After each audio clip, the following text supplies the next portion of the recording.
The very next day, before Jamie went to school, Miss Smith took us to the post office to register for our identity cards. It was a war thing. We would all get cards to carry with us so that if the Germans invaded, the government could tell who was German and who was English by asking to see our identity cards. They could also tell because the Germans would be speaking a different language. That's what Miss Smith said. While we stood in line, she explained that all over the world people spoke different.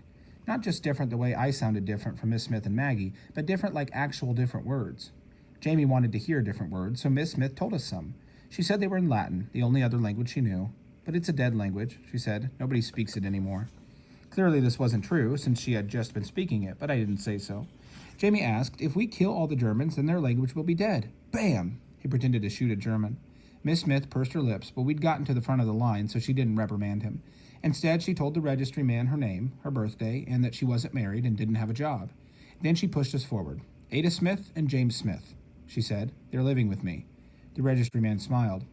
Niece and Nevy, are they? Must be nice to have family staying. I can see the resemblance, sure enough. The girl has your eyes. No, Miss Smith said. They're evacuees. The surname is just a coincidence. I don't know their birth dates, she continued. It wasn't on their paperwork, and the children couldn't tell me. The man frowned. A great big lass and lad like that, and they don't know their own birthdays. Are they simple? I stuck my right foot behind my left and stared at the floor. Of course not, Miss Smith snapped.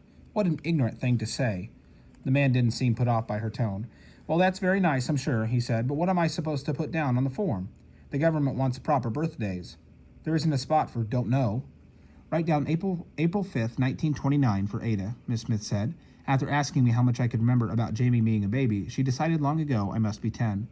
For Jamie, put February 15th. She looked down at us. 1933, she said. We're pretty sure he's 6 years old. The man raised an eyebrow, but did as she told him. What's all that mean? I asked, when we were back out in the street. Birthdays are days you get presents, Jamie said gloomily, and cake for tea. And at school you get to wear the birthday hat.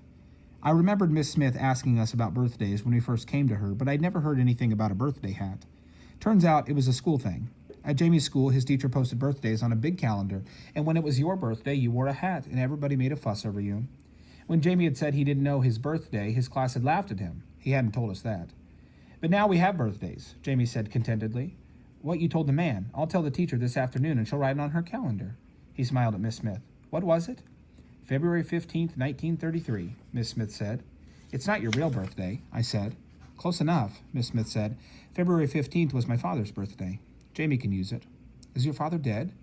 No, Miss Smith said, at least not so I've heard. I think my brothers would tell me. It doesn't matter, if Jamie shares.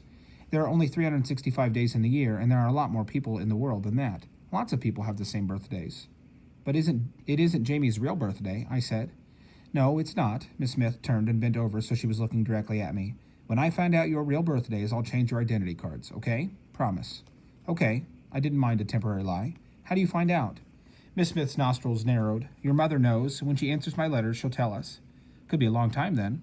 I doubted I'd ever go to school and wear a birthday hat, but still. Will we have cake for tea on my birthday? On the day you told the man? Yes, Miss Smith said. A sudden look of sadness washed over her face, then disappeared so quickly that if I hadn't been looking right at her, I never would have seen it. Sadness? I thought. How did I know what that was sadness? And why would Miss Smith be sad? That was Becky's birthday, Miss Smith said. It'll be nice to have a reason to celebrate that day again. That's a lie, I said. I wasn't angry about it, but it was one. Oh, Miss Smith forced a laugh. It is, and it isn't. It will be hard for me, but I'd like very much to be happy again.